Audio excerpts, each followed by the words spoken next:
आज की हमारी कहानी का नाम है ईश्वर का न्याय। नहीं बेटा, रास्ते में केले का छिलका नहीं डालते।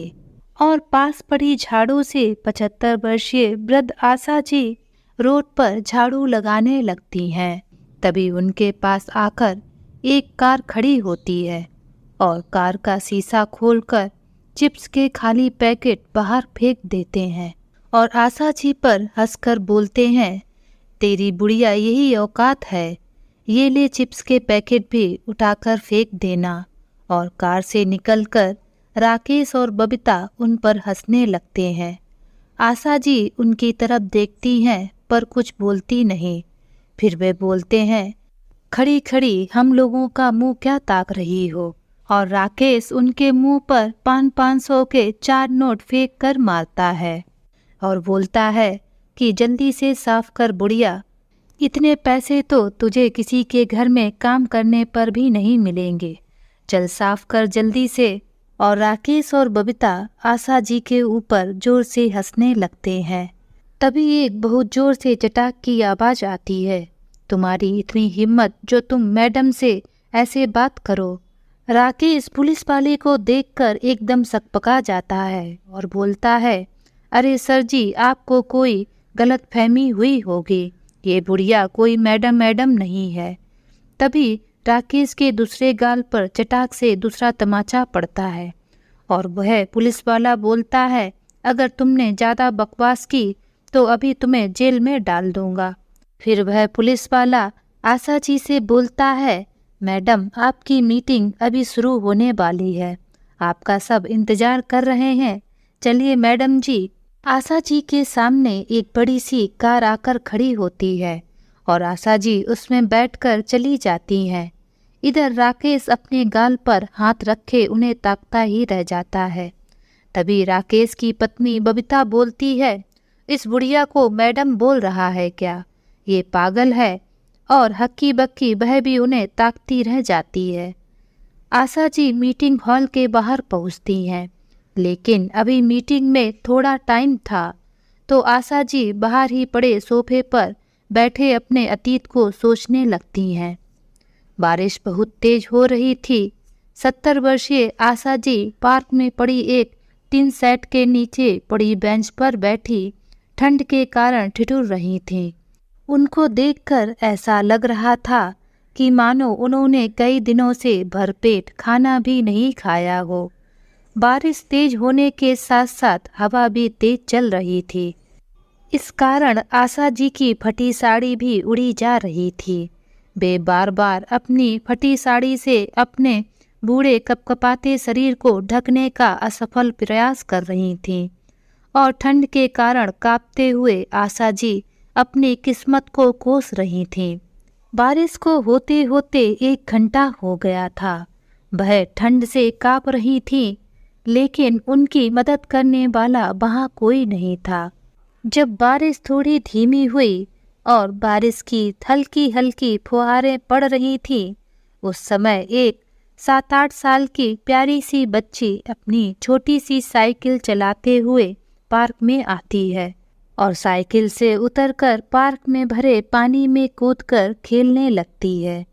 तभी उस बच्ची की नज़र पार्क में बैठी बूढ़ी आशा जी की तरफ जाती है और वह दौड़कर उनके पास आकर उनसे बोलती है, दादी माँ, आप यहाँ क्यों बैठी हैं? आपको ठंड लग जाएगी दादी माँ। आशा जी ने जब उस बच्ची के मुंह से दादी माँ सुना तो उनकी आंखों से आंसू बह निकले, क्योंकि आज तक किसी ने उन्हें इतने प्यार से नहीं बोला था। लेकिन आशा जी उस फूल सी बच्ची को ढंग से देख नहीं पा रही थीं, क्योंकि उनकी आंखों की रोशनी बहुत ही कम थी, उन्हें बहुत ही धुंधला सा दिखाई पड़ता था। तभी वह बच्ची आशा जी के पास आकर उनका हाथ पकड़कर बोलती है, अरे दादी माँ, आपको तो बुखार है। तभी आशा जी उस बच्ची का हाथ हटाते हुए बोलती है, नहीं बेटा, मुझे मत छुओ, तुम भी बीमार हो जाओगे। तो वह बच्ची हंसते हुए बोलती है, कोई बात नहीं दादी माँ, मेरी मम्मी डॉक्टर हैं, वह मुझे तुरंत ठीक कर देंगे। और फिर वह आशा जी का हाथ पकड़कर बोलती है, आप चलो हमारे घर, मैं आपको दवा दिलाऊंगी। चलो ना दादी माँ, चलो ना दादी माँ। आशा जी के लाख मना करने के बाद भी वह बच्ची नहीं मानी और वहीं खड़ी रही। तो आशा जी उस बच्ची से बोलती हैं, बेटा तुम्हारा नाम क्या है? तो वह बच्ची बोलती है, अरे दादी आप कितनी भुलक्कड़ हो, आपने ही तो मेरा नाम रखा था और आप ही भूल गईं।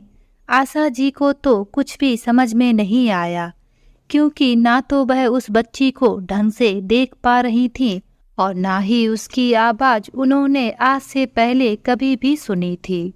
फिर वह बच्ची हंसकर बोलती है, हो सकता है दादी माँ आपकी उम्र ज़्यादा हो गई है, तभी आप सब कुछ भूल गई हैं, और मैं तो आपकी पोती दुर्गा हूँ।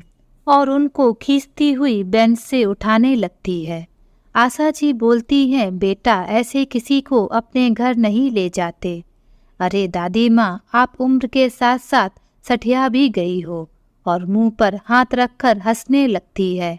आप मेरी दादी माँ हो, मैं किसी को ऐसे ही थोड़े ना अपने घर ले जा रही हूँ। अरे नहीं बेटा, तुम अपने घर जाओ, तुम्हारे पापा मम्मी तुम्हें ढूंढ रहे होंगे। आशा जी ने बड़े ही प्रेम से बोला, लेकिन दुर्गा तो उनकी एक भी बात नहीं सुन रही थी। चलो ना दादी माँ, अपने घर चलो।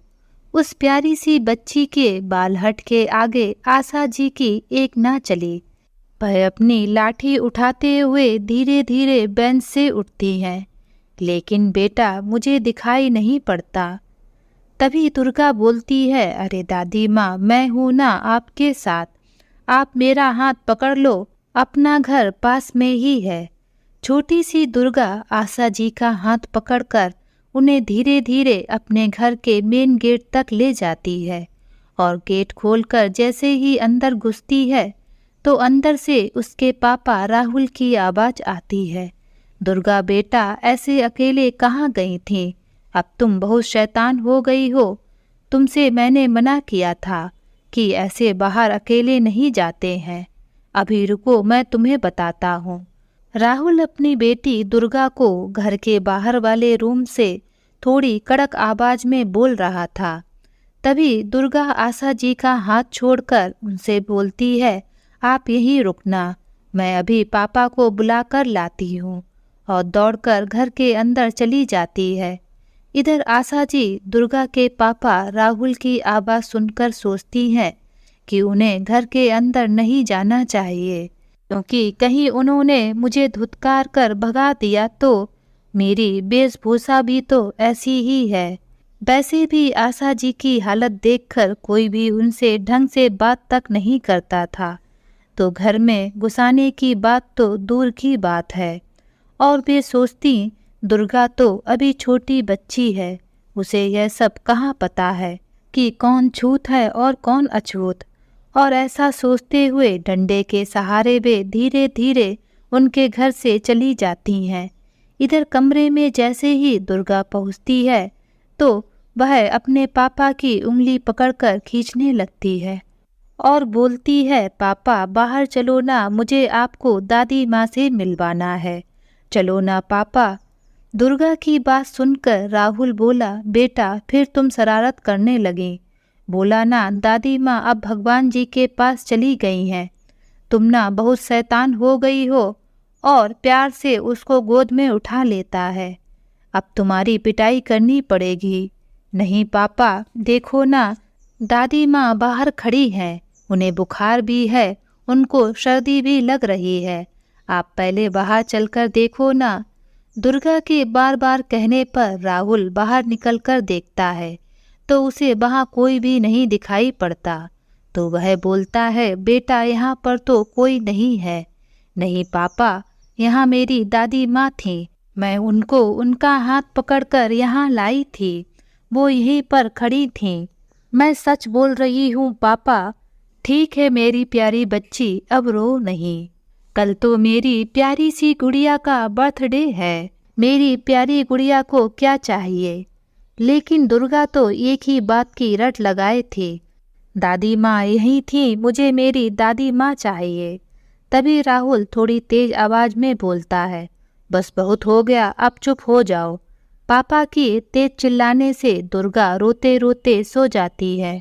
क्योंकि आज रविवार था तो बैंक की छुट्टी के कारण राहुल घर पर ही था, लेकिन दुर्गा की माँ शालिनी डॉक्टर होने के वजह से रविवार को भी गरीब बस्तियों में गरीब लोगों का इलाज करने जाती थी।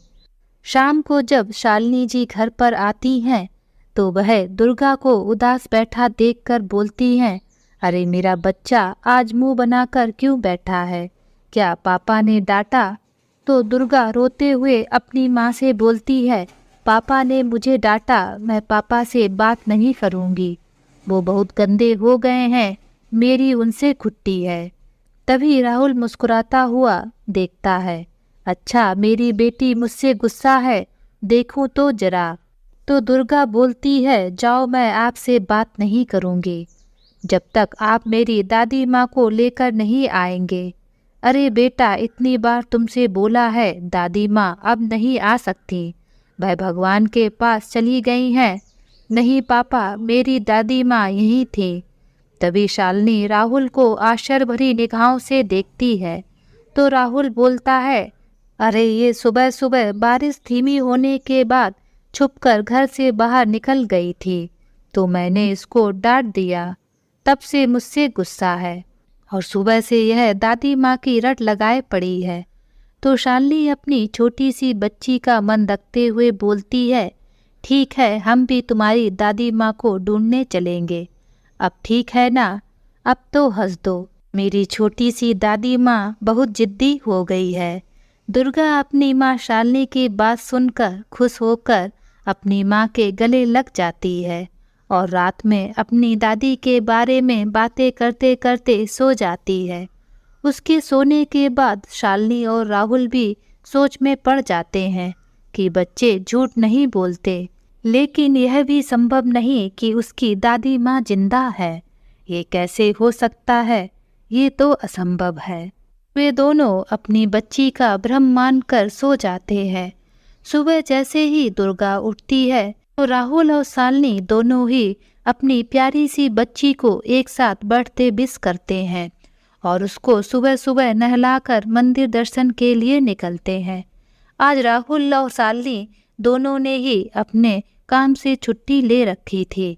आज दुर्गा को बड़े प्यार से सजाकर वे दोनों ही पास के माता रानी के मंदिर जाते हैं। आज तो दुर्गा भी बहुत खुश थी। राहुल और शालिनी दुर्गा के हर जन्मदिन पर उसे पास के माता रानी के मंदिर में जरूर लेकर जाते थे, क्योंकि बहुत मुश्किलों के बाद उन्हें बेटी हुई थी। इसलिए वह हर साल माता रानी का दर्शन करके उनको धन्यवाद करते थे, क्योंकि शादी के 7 साल बाद इसी मंदिर में मन्नत मांगने के बाद शालिनी को मां बनने का सुख प्राप्त हुआ था। राहुल और शालिनी हर साल इस मंदिर में जाकर गरीबों को खाना देते और कुछ देर बैठकर माता रानी की पूजा अर्चना करते। आज भी उन्होंने सबसे पहले माता रानी की पूजा अर्चना की। उन दोनों ने मिलकर जो भोजन तैयार किया था उसको गरीबों में बांटा और कुछ देर के लिए मंदिर के प्रांगण में बैठ गए। तो दुर्गा वहां पर खेलने लगे। तभी एक वृद्ध महिला वहां सूखे पत्तों को झाड़ू से इकट्ठा कर रही थी। दुर्गा की नज़र जैसे ही उस वृद्ध महिला पर पड़ी तो वह फिर से उनके पास दौड़ कर गई। अरे दादी माँ, आप कहाँ चली गई थीं? दुर्गा की आवाज़ सुनकर वह वृद्ध महिला यानी आशा जी चौंक जाती हैं। वैसे तो उन्हें ठीक से दिखाई नहीं पड़ता था, लेकिन वे दुर्गा की आवाज़ को अच्छे से पहचान चुकी थीं। दुर्गा आगे बोलती है, अरे दादी माँ, कल आप कहाँ चली गई थीं? आपके जाने के बाद मैं कितना रो रही थी। आप बहुत गंदी हैं, आप हर बार मुझे छोड़कर चली जाती हैं। अरे नहीं बेटा, ऐसे नहीं बोलते। तभी दुर्गा भाग कर जाती है और अपने माता पिता का हाथ पकड़कर ले आती है और बोलती है, ये देखो पापा, दादी माँ। माँ देखो ना, ये रही मेरी दादी माँ। पापा, आप कल बोल रहे थे कि दादी माँ नहीं है, ये देखो मेरी दादी माँ। राहुल और शालिनी जैसे ही उस वृद्ध महिला आशा जी को देखते हैं तो वह भी थोड़ा आश्चर्य में पड़ जाते हैं, क्योंकि आशा जी की बहुत ज़्यादा शक्ल राहुल की माँ आरती जी से मिलती थी। तभी दुर्गा आशा जी को दादी माँ बोल रही थी, जबकि राहुल की माँ का निधन 2 वर्ष पहले ही हो गया था। माँ देखो ना, दादी की तबीयत ठीक नहीं है, इन्हें कल बुखार भी था, आप इनको देखो ना। ऐसा बोलते हुए दुर्गा शालिनी का हाथ पकड़कर आशा जी के हाथ पर रख देती है। तो शालिनी देखती है कि आशा जी को तो वास्तव में बुखार है। तभी शोर सुनकर मंदिर के पुजारी भी वहां आ जाते हैं। तो वह बोलते हैं, अरे बेटा, ये तो बहुत दुखियारी है, इन माता जी को तो सही से दिखाई भी नहीं पड़ता है। ये कभी कभी यहाँ आ जाती हैं और बैठकर घंटों रोती रहती हैं। कभी मन ठीक होता है तो ऐसे ही मंदिर के पत्ते इकट्ठा करने लगती हैं, लेकिन लगता है बेचारी का इस दुनिया में कोई नहीं है। और ऐसा बोलते हुए मंदिर के पुजारी आरती के लिए चले जाते हैं। तभी दुर्गा बोलती है, माँ, दादी को दवा दो ना, मेरी दादी जल्दी से ठीक हो जाएं और फिर वे मेरे साथ खेलने लगें, क्योंकि आप लोग तो अपने अपने काम पर चले जाते हैं, मैं घर पर अकेली रहती हूँ, मेरी दादी को घर पर ले चलो ना। शालिनी वैसे भी एक डॉक्टर थी। उसने जैसे ही आशा जी को ऐसी हालत में देखा तो वह उनको अपने घर पर बुला लाती है और उनको 1 गिलास दूध के साथ दवा खाने को देती है। दवा खाने के बाद आशा जी उनके घर से जाने लगती हैं तो दुर्गा उनका हाथ पकड़कर बोलती है, दादी, आप कहाँ जा रही हो? प्लीज़ दादी माँ, अब आप कहीं मत जाइए, और रोने लगती है। तो शालिनी और राहुल उनसे बोलते हैं, आप अभी कहीं मत जाइए, अभी आपको बुखार भी है और आप इस हालत में नहीं हैं कि कहीं जा सकें। तब आशा जी बोलती हैं, बेटा, मेरा क्या है, कहीं भी सो जाऊंगी, तुम लोग बेटा परेशान ना हो, तुम लोगों ने इतना कुछ किया, कौन करता है किसी अनजाने के लिए। सभी मुझे धुतकारते रहते थे, सभी मेरी इस दशा से दूर भागते हैं, बेटा तुम लोगों को हमेशा भगवान खुश रखे। तभी शालिनी बोलती है, अरे नहीं, आप अभी पूरी तरह से ठीक नहीं हुई हैं, और जब तक आप पूरी तरह से ठीक नहीं हो जाएंगी तब तक आपको हम लोग कहीं नहीं जाने देंगे। वैसे भी दुर्गा आपको दादी माँ बोल रही है, इस नाते तो आप हम लोगों की माँ जी हुई ना, तो अब आप यहीं पर आराम से रहिए। इतनी प्यार भरी बातें सुनकर आशा जी की आंखों में आंसू आ जाते हैं और वह वहां रुकने के लिए मना नहीं करती हैं। इधर कुछ दिन बीतते हैं तो आशा जी के शारीरिक स्वास्थ्य में बहुत सुधार आ जाता है। उनको सही समय पर दवा, खाना, फल और जूस मिलने से वे शारीरिक रूप से स्वस्थ नजर आने लगती हैं। इधर दुर्गा भी उनके साथ खुश रहती और आशा जी उसको अच्छी अच्छी बातें भी सिखाती। भले ही आशा जी को अच्छे से दिखाई नहीं पड़ता था, लेकिन वह छोटी सी दुर्गा का अच्छे से ख्याल रखती और दुर्गा भी अपनी दादी का अच्छे से ख्याल रखती, क्योंकि घर का काम करने के लिए 2-2 नौकर भी थे जो पूरे दिन सुबह 7 बजे से लेकर 8 बजे तक घर के काम करते थे। इधर शालिनी और राहुल ने अपनी बेटी को इतना खुश कभी नहीं देखा था और उन्होंने इसके साथ यह भी देखा कि उनकी बेटी दुर्गा आशा जी के साथ रहकर अच्छी अच्छी बातें भी सीख रही है तथा उसका जिद करना भी बिल्कुल कम हो गया था। एक दिन शालिनी आशा जी के कमरे में आती है और उनसे बोलती है, माँ जी, कल हम लोग आपकी आंखें टेस्ट करवाने चलेंगे। तो आशा जी बोलती है, बेटा, मेरी आंखें तो बहुत साल पहले ही खराब हो गई थीं, तुम मुझ बुढ़िया पर ज़्यादा पैसे बर्बाद मत करो। वैसे भी तुम लोगों ने मुझ अभागन को सड़क से उठाकर अपने घर में जगह दी, ये क्या कम है बेटा? तो शालिनी बोलती है, अरे नहीं माँ जी, आप इतना मत सोचिए, क्योंकि यहाँ शहर में आँखों के ऑपरेशन का एक शिविर लगा है, जहाँ दुनिया भर के मशहूर आँखों के डॉक्टर आएंगे और वे बिल्कुल फ्री में आँखों का इलाज करेंगे। आप बिल्कुल भी चिंता मत कीजिए। लेकिन बेटा, बेकार में तुम लोग परेशान हो गए मुझ बुढ़िया पर। लेकिन राहुल और दुर्गा के कहने पर आशा जी मान जाती हैं और शालिनी उनको डॉक्टर के पास ले जाती है। तो डॉक्टर उनकी आँखों की टेस्टिंग करते हैं तो वे बोलते हैं कि माता जी की आँखों की रोशनी आने के 50% चांस हैं, मगर इनका 6 महीने तक इलाज चलेगा। उसके लिए आप लोगों को भी थोड़ा खर्चा करना पड़ेगा। तो शालिनी बोलती है, डॉक्टर साहब आप खर्चे की चिंता मत करिए, आप इनका इलाज शुरू कीजिए। खर्चे की बात सुनकर आशा जी शालिनी को मना करती हैं, बेटा रहने दो, मैं ऐसे ही ठीक हूँ। लेकिन शालिनी उनकी बात को नहीं सुनती है। एक दिन शालिनी और राहुल बैठे चाय पी रहे थे और साथ में आशा जी भी बैठी थीं। तो शालिनी उनसे पूछती है, माँ जी अगर आप बुरा ना माने तो मैं आपसे एक बात पूछूं। तो आशा जी बोलती हैं, पूछो बेटा, ज़रूर पूछो। माँ जी आपका भी तो परिवार होगा, आपके भी तो बच्चे होंगे, फिर आप इस अवस्था में कैसे पहुँच गईं? तो आशा जी उदास मन से बोलती हैं, हाँ बेटा, भरा पूरा परिवार था मेरा बेटा, पर अब पता नहीं सब कहाँ हैं। कहाँ है? शालिनी उत्सुकता से पूछती है। हाँ बेटा, आज से 5 साल पहले मैं और मेरे पति शंभू दयाल जी तीर्थ यात्रा पर गए थे। मेरे पति एक व्यापारी थे। तो तीर्थ यात्रा करने के बाद हम लोग अपने घर को लौट रहे थे, लेकिन रास्ते में हम लोगों का एक्सीडेंट हो गया। एक्सीडेंट इतना भयानक था कि मेरे पति की मृत्यु तुरंत ही हो गई और मैं अभागन बच गई।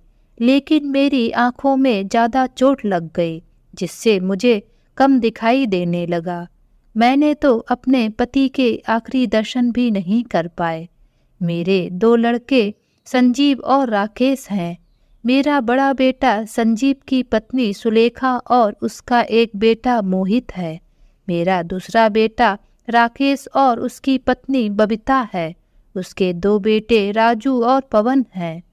जब तक मेरे पति थे तब तक उस घर में मेरा ही राज था। कोई भी मुझसे ऊंची जुबान में बात तक नहीं करता था।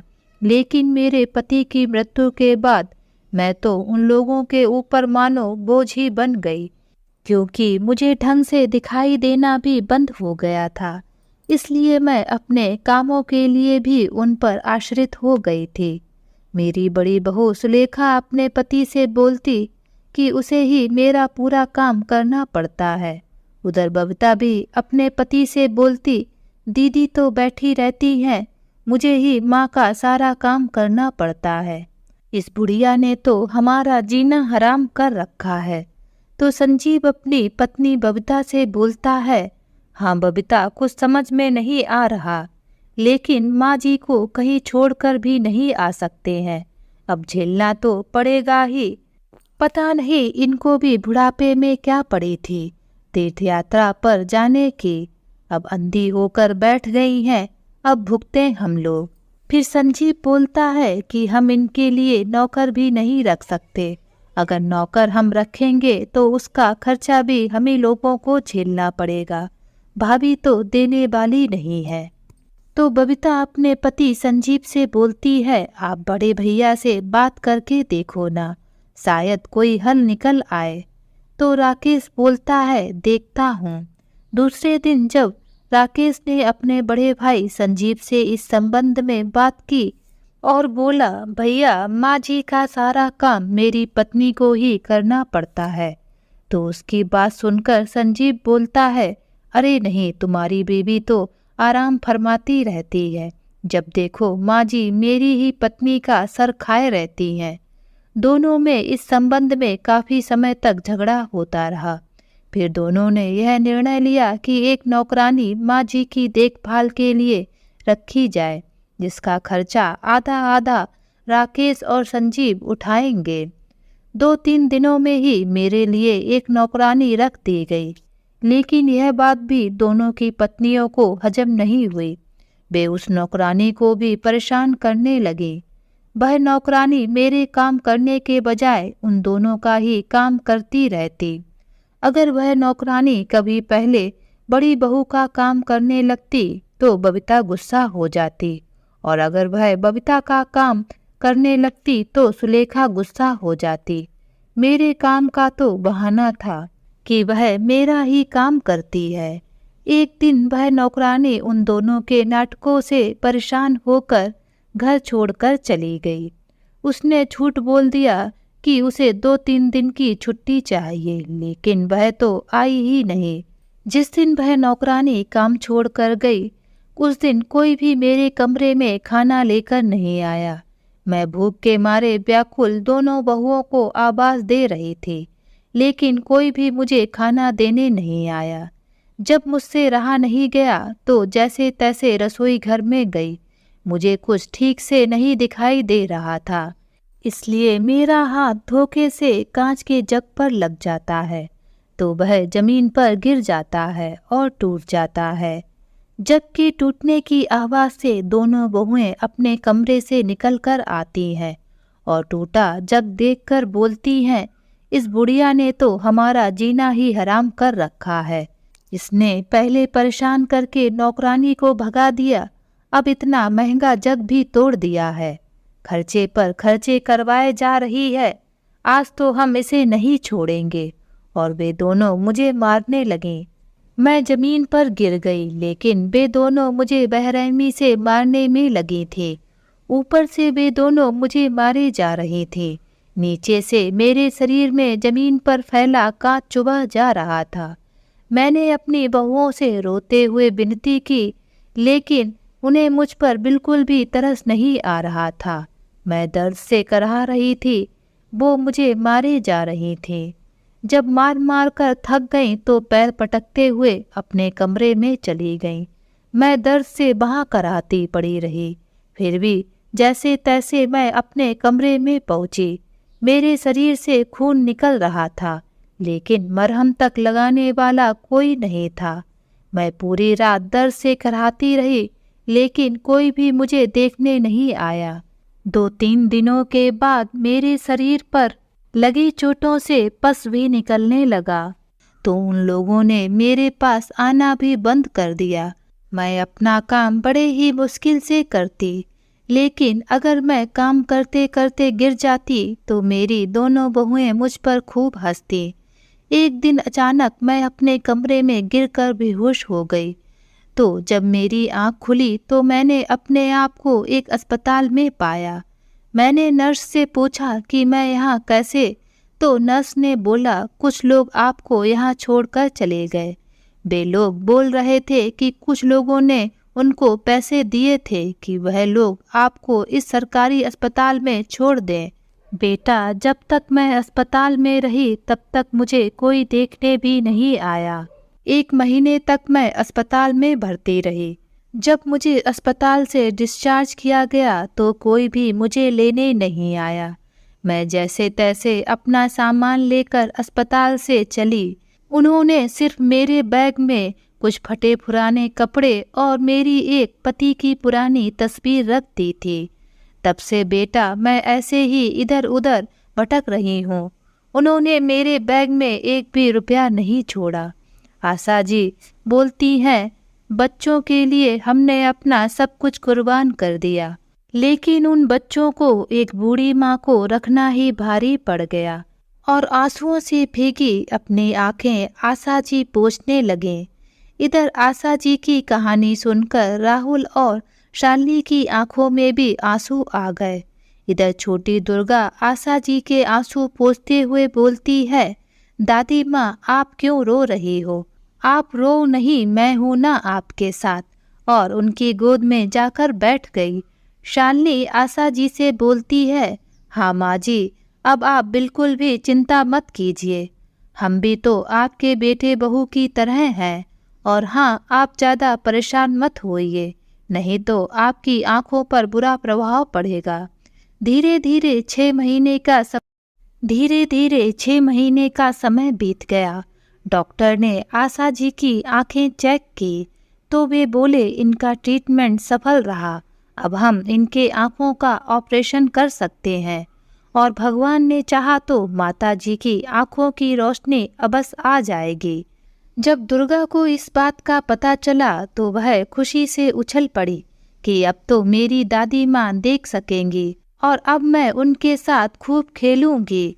आशा जी भी दुर्गा की बातें सुनकर बहुत खुश होती, क्योंकि वह भी अपनी प्यारी सी दुर्गा का चेहरा देखना चाहती थी, क्योंकि उसने ही उनके दुखियारे जीवन में खुशियां भरी थीं। जिस दिन आशा जी का ऑपरेशन होता है तो आशा जी से डॉक्टर पूछते हैं, माता जी आप सबसे पहले किसका चेहरा देखना चाहती हैं? तो आशा जी बोलती हैं, मैं तो अपनी प्यारी गुड़िया दुर्गा का चेहरा देखना चाहूँगी। डॉक्टर साहब अगले दिन आशा जी की आंखों की पट्टियाँ खोलती हैं और आशा जी धीरे धीरे अपनी आंखें खोलती हैं तो वह अपने सामने फूल सी बच्ची दुर्गा को देखकर फूले नहीं समाती, वह उसे जी भर कर प्यार करती हैं।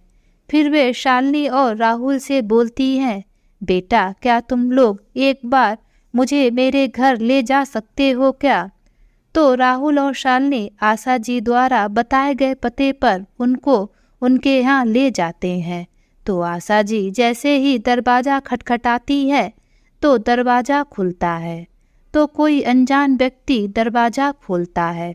तो आशा जी उस व्यक्ति से अपने बेटे बहू के बारे में पूछती हैं तो वह व्यक्ति बताता है कि आज से 2.5 साल पहले उन लोगों ने यह मकान हम लोगों को बेच दिया है।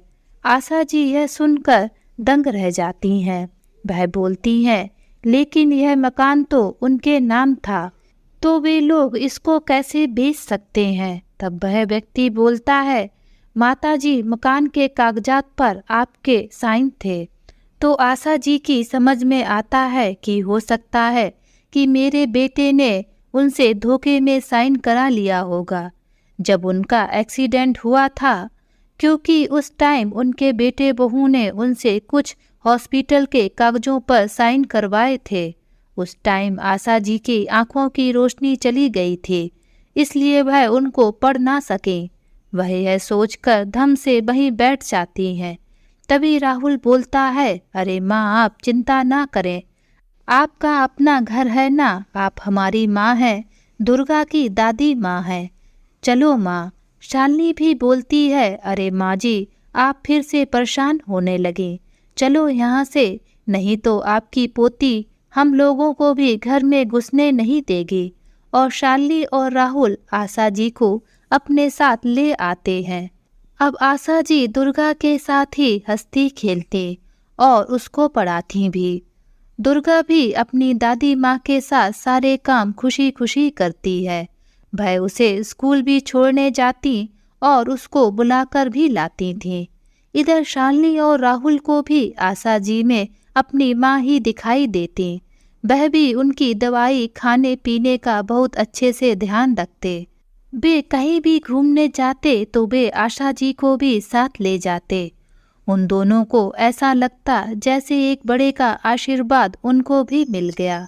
सभी लोग एक दूसरे के साथ खुशी खुशी रह रहे थे।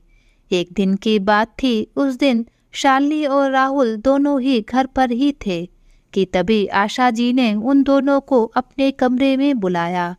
तो शालिनी और राहुल उनके कमरे में जाकर उनके पास बैठ जाते हैं। तो आशा जी अपने पति की तस्वीर को उठाती हैं और उसको पीछे से खोलने लगती हैं। तो राहुल बोलता है, अरे माँ जी ये आप क्या कर रही हैं? तो आशा जी अपने पति की तस्वीर को पीछे से खोलकर कुछ कागजात निकालती हैं और उसे शालिनी के हाथों में पकड़ा देती हैं और बोलती हैं, बेटा इसको पढ़ो। तो शालिनी उन कागजात को जब पढ़ती है तो दंग रह जाती है। तो राहुल उसको इस तरह देखकर उसके हाथों से कागजातों को ले लेता है और वह भी उनको पढ़कर दंग रह जाता है और वे एक दूसरे की तरफ देखने लगते हैं। तो आशा जी बोलती हैं, बेटा आज मैं तुम लोगों को कुछ देना चाहती हूँ। तो शालिनी बोलती है, माँ जी ये तो किसी जमीन के पेपर हैं। तब आशा जी बोलती हैं, हाँ बेटा, ये जमीन के ही पेपर हैं। ये जमीन मेरे पति ने तीर्थ यात्रा पर जाने से पहले खरीदी थी और सोचा था कि इस जमीन को अपने बच्चों को तीर्थ यात्रा पर आने के बाद देंगे, लेकिन हमारा एक्सीडेंट हो गया और उसके आगे क्या हुआ वह सब तुम लोग जानते ही हो। लेकिन माँ जी हम ये नहीं ले सकते हैं। नहीं बेटा, मैं तुम्हें ये तुम्हारे एहसानों के बदले नहीं देना चाहती। मैं तो चाहती हूँ कि मेरे पति और मैंने जो सोचा था कि हम अपने बेटे और बहू को देंगे, लेकिन सगे बेटे बहू तो मेरे तुम लोग ही हो। वो तो बेटे बहू मेरे लिए मर गए हैं। प्लीज़ बेटा मना मत करना, मैंने बड़े ही प्रेम से दिए हैं, मेरा प्यार समझकर ही रख लो। तो दोनों पति पत्नी कुछ देर के लिए कुछ नहीं बोलते हैं, क्योंकि उस जमीन की कीमत आज बहुत थी, कम से कम 5 करोड़ की होगी, क्योंकि वहाँ पहले कुछ भी नहीं था। 5 साल के अंदर ही अंदर वहाँ मेट्रो, एयरपोर्ट, हाईवे हो जाने की वजह से जमीन के दाम एकदम आसमान छूने लगे हैं। उनको तो खरीदना हम लोगों के लिए नामुमकिन है। माँ जी हम ये नहीं ले सकते, हमने आपकी सेवा किसी लोभ में आकर नहीं की। प्लीज़ माँ जी हम ये नहीं ले सकते। तब आशा जी बोलती है, बेटा ये ज़मीन हमने 6 साल पहले 30 लाख में खरीदी थी, लेकिन अगर आप नहीं लेना चाहते हैं तो रहने दो। ऐसा बोलकर आशा जी उदास हो जाती हैं और उनकी आंखों में आंसू आ जाते हैं। तो शालिनी उनको ऐसा देखकर बोलती है, अच्छा ठीक है माँ जी, आप परेशान मत होइए, हम आपकी बात मान लेते हैं, लेकिन आपको भी हमारी एक बात माननी होगी कि हम इस ज़मीन पर एक हॉस्पिटल बनवाएंगे, वो भी आपके नाम पर, और वहाँ पर गरीबों की फ्री में या बहुत ही कम पैसों में इलाज करेंगे। लेकिन इस हॉस्पिटल की बागडोर आपके हाथ में ही होगी। यह बात सुनकर आशा जी खुशी से चहक उठती हैं। अरे बेटा, इससे अच्छा क्या हो सकता है कि उस ज़मीन पर एक हॉस्पिटल बन जाए, लेकिन हॉस्पिटल बनाने में बहुत पैसे लगेंगे। तो राहुल बोलता है, माँ जी आप इसकी चिंता मत करिए, क्योंकि आपकी यह ज़मीन बहुत बड़ी है। अगर हम इसका कुछ हिस्सा बेच देंगे तो हमें उससे अच्छे खासे पैसे मिल जाएंगे और कुछ हम उस प्रॉपर्टी पर लोन ले लेंगे, जिससे अस्पताल आसानी से बन जाएगा। सभी लोग इस बात पर सहमत हो जाते हैं। राहुल तुरंत ही ज़मीन का थोड़ा सा हिस्सा बेच देता है और अपनी बैंक से लोन भी पास करा देता है। हॉस्पिटल बनने का कार्य शुरू हो जाता है और 2 साल में उस शहर का सबसे बड़ा हॉस्पिटल बनकर तैयार हो जाता है। आशा जी के हाथों से उस हॉस्पिटल का शुभारंभ कराया जाता है। उस हॉस्पिटल की प्रसिद्धि धीरे धीरे पूरे शहर में, फिर पूरे राज्य में और फिर पूरे देश में फैल जाती है। उस हॉस्पिटल में देश के नामी डॉक्टर बैठने लगते हैं। आशा जी को भी इस सराहनीय कार्य के लिए राज्य के मुख्यमंत्री द्वारा सम्मानित किए जाने की घोषणा की जाती है। आशा जी अभी सुबह सुबह नहा धोकर पूजा करके दुर्गा को स्कूल भेजने ही जा रही थीं कि तभी शालिनी आशा जी से बोलती है, माँ जी आज हॉस्पिटल में एक टीम चेकिंग के लिए आ रही है। आपको जो मुख्यमंत्री के द्वारा सम्मान दिया जाना है उसके संबंध में हॉस्पिटल में कुछ लोग चेकिंग करने आएंगे, इसलिए आपका वहाँ होना बहुत जरूरी है। ऐसा करिए माँ जी, आप दुर्गा को स्कूल भेजते हुए कार से वहाँ आ जाइएगा, या आप चाहें तो मेरे साथ अभी भी चल सकती हैं। अरे नहीं बेटा, तुम जाओ, तुम्हें लेट हो जाएगा, मैं अपनी पोती को स्कूल भेजते हुए वहीं पहुँच जाऊंगी। तभी दुर्गा और आशा जी स्कूल को निकलती हैं। तो दुर्गा स्कूल के लिए जैसे ही कार से उतरकर थोड़ा सा चलती है तो आशा जी ड्राइवर से बोलती हैं, तुम यहीं रुको, मैं दुर्गा को भेज कर आती हूँ। तभी दुर्गा को आशा जी केला खाने के लिए देती हैं, तो वह केला खाकर सड़क पर फेंक देती है। तो आशा जी उससे बोलती हैं, बेटा सड़क पर ऐसे गंदगी नहीं फैलाते। तो दुर्गा उनसे सॉरी बोलती है और दौड़कर अपने स्कूल के मेन गेट में घुस जाती है। तभी आशा जी पास पड़ी झाड़ू से उस छिलके को हटाने लगती हैं। तभी राकेश और बबीता की कार वहां आकर रुकती है और कार के शीशा खोलकर चिप्स के पैकेट फेंकने लगते हैं। तो उनकी नज़र आशा जी पर पड़ती है, तो वह बोलते हैं, तेरी बुढ़िया यही औकात है, चलिए चिप्स के पैकेट भी साफ कर। जब आशा जी उन्हें देखकर दंग रह जाती हैं, तो वह कार से निकलकर 500 के 4 नोट फेंककर बोलते हैं, खड़ी खड़ी हम लोगों का मुंह क्या ताक रही है, इतनी तो तुम्हारी औकात भी नहीं कि किसी घर में काम करके भी इतने पैसे कमा पाओ। और वे दोनों हंसते हुए बोलते हैं, चल जल्दी से हाथ चला। तभी एक पुलिस वाला राकेश के जोरदार थप्पड़ मारता है और बोलता है, तुम्हारी इतनी हिम्मत जो तुम मैडम जी से ऐसे बात करो। तो राकेश पुलिस वाले से बोलता है, अरे सर जी, ये किसी की मैडम एडम नहीं है, आपको कोई गलत फहमी हो रही है। तभी दूसरे गाल पर एक जोरदार थप्पड़ पड़ता है और पुलिस वाला बोलता है, अगर ज़्यादा बकवास की तो जेल के अंदर डाल दूंगा, फिर पीसते रहना चक्की वहाँ पर। तभी आशा जी का कार का ड्राइवर कार लेकर आ जाता है और वह कार में बैठकर चली जाती हैं। तभी अचानक से आशा जी के कान में शालिनी की आवाज़ पड़ती है, अरे माँ जी, आप कहाँ खो गईं? मैं आपको कितनी देर से बोल रही हूँ। माँ जी चलिए, मीटिंग शुरू होने वाली है, सभी लोग आपका इंतज़ार कर रहे हैं। और आशा जी मीटिंग रूम में चली जाती हैं। इधर मीटिंग चल ही रही होती है कि अचानक नर्स डॉक्टर शालिनी को बुलाने आती है, मैडम एक इमरजेंसी आ गई है जिसे आप ही हैंडल कर सकती हैं। तभी डॉक्टर शालिनी मीटिंग रूम से बाहर आती हैं, तो नर्स बोलती है, एक एक्सीडेंट का केस है, पति पत्नी का एक्सीडेंट हो गया है, पत्नी को तो ज़्यादा चोट नहीं लगी है पर हस्बैंड की हालत गंभीर है, आप चलकर देख लीजिए। शालिनी जब उस व्यक्ति को देखती है तो वह काफ़ी गंभीर था, उसकी एक टांग बुरी तरह से जख्मी थी, साथ ही उसकी आंखों में भी चोट आई हुई थी। शालिनी बोलती है, इनका इमरजेंसी ऑपरेशन करना पड़ेगा और हो सकता है इनकी टांग को भी काटना पड़ सकता है और इनकी आंखों को भी हम कुछ नहीं बोल सकते, हो सकता है इनकी आंखों की रोशनी अब ना आए, लेकिन हम पूरी कोशिश करेंगे कि इनकी आंखें ठीक रहें। पास ही बेड पर लेटी औरत शालिनी की बात सुनकर रोने लगती है और फिर बोलती है, इस सब में तो काफ़ी खर्चा होगा।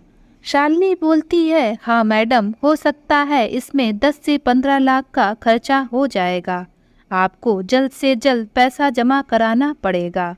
शालिनी की बात सुनकर वह औरत बोलती है, पर डॉक्टर साहिबा, हमारे पास तो इतने पैसे अभी नहीं हैं, प्लीज़ डॉक्टर साहिबा मेरे पति को बचा लीजिए। अभी शालिनी उस औरत से बात कर ही रही थी कि तभी आशा जी का आना होता है, क्योंकि मीटिंग खत्म हो चुकी थी। उस औरत की नज़र जैसे ही आशा जी पर पड़ती है तो वह चीख पड़ती है, तेरी हिम्मत कैसे हुई बुढ़िया यहाँ आने की, जरूर तूने ही नज़र मारी होगी जो मेरे पति का यह हाल हो गया। तो शालिनी जैसे ही पलटकर देखती है तो वह वहाँ पर आशा जी को पाती है। तो शालिनी उस औरत पर चिल्लाकर बोलती है, आपको पता भी है कि यह कौन है? तब वह औरत शालिनी की बात काट कर बोलती है, अरे नहीं मैडम, आप नहीं जानती, यह बहुत मनुष्य औरत है, पहले अपने पति को खा गई, अब मेरे हंसते खेलते परिवार पर नज़र लगा दी।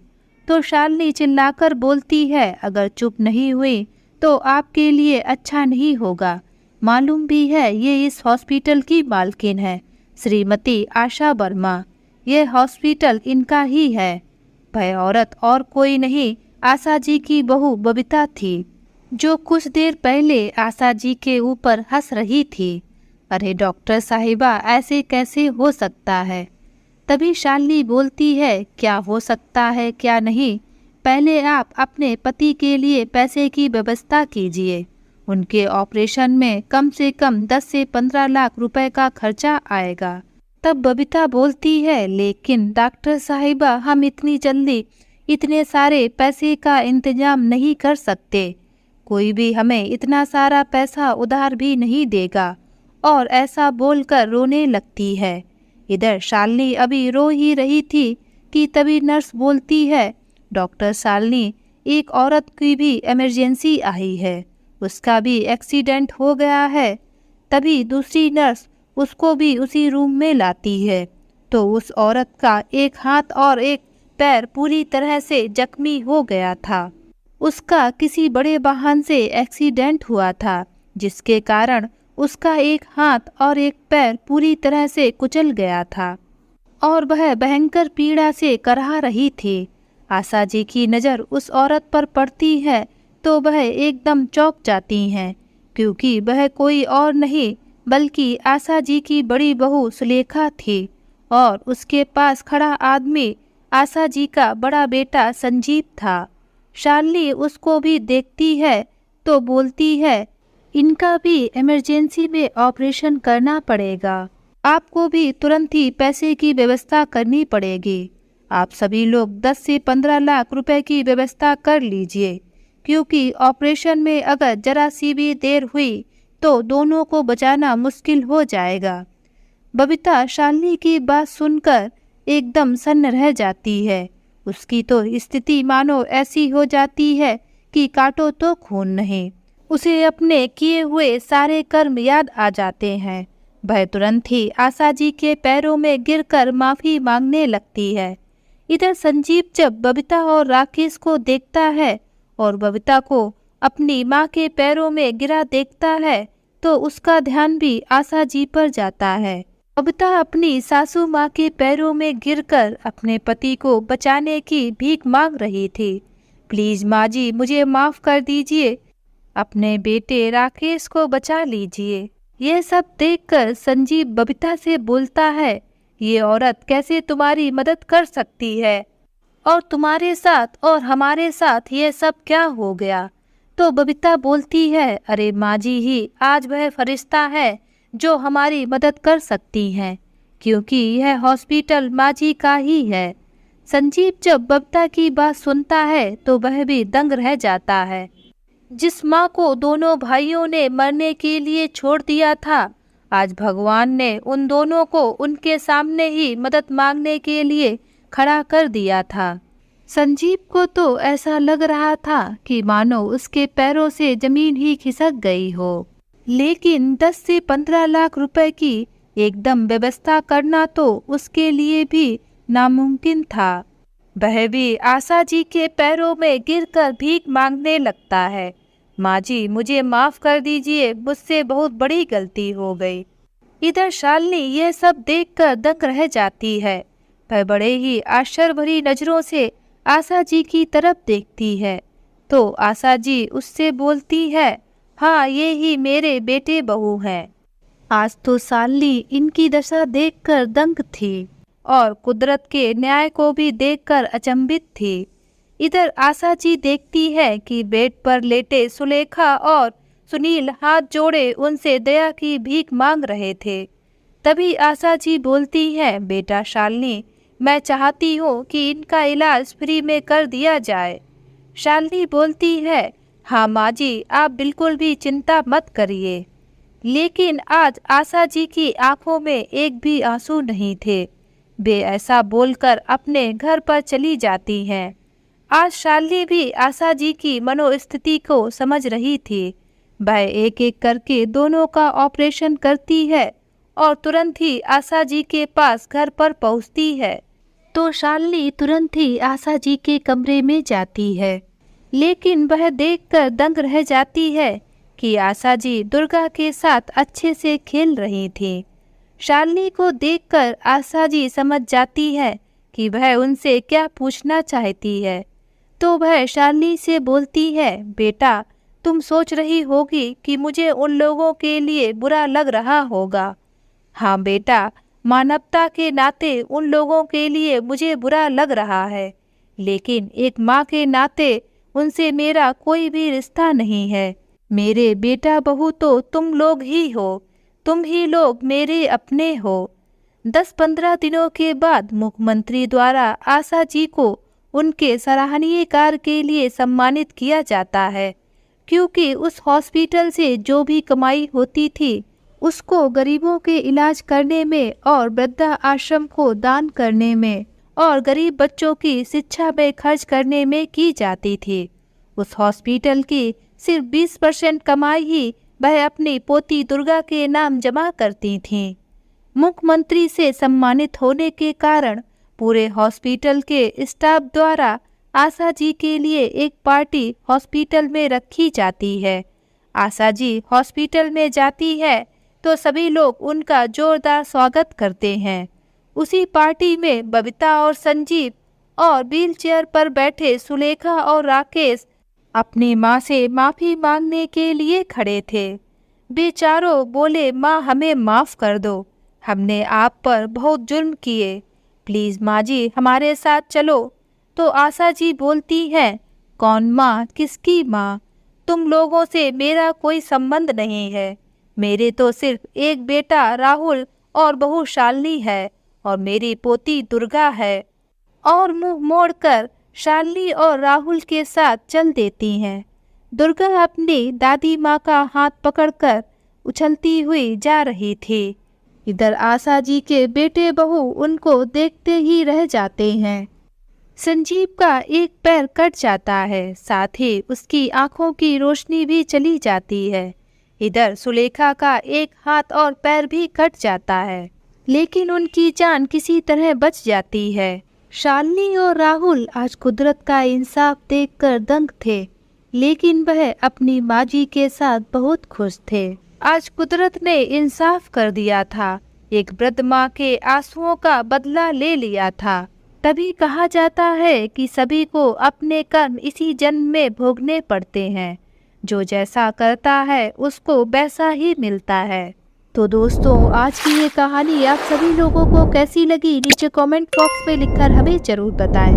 अगर ये कहानी आप सभी लोगों को अच्छी लगे तो प्लीज़ इस वीडियो को लाइक और शेयर जरूर करें और मेरे चैनल को सब्सक्राइब करना ना भूलें। तो फिर मिलते हैं एक नई कहानी के साथ।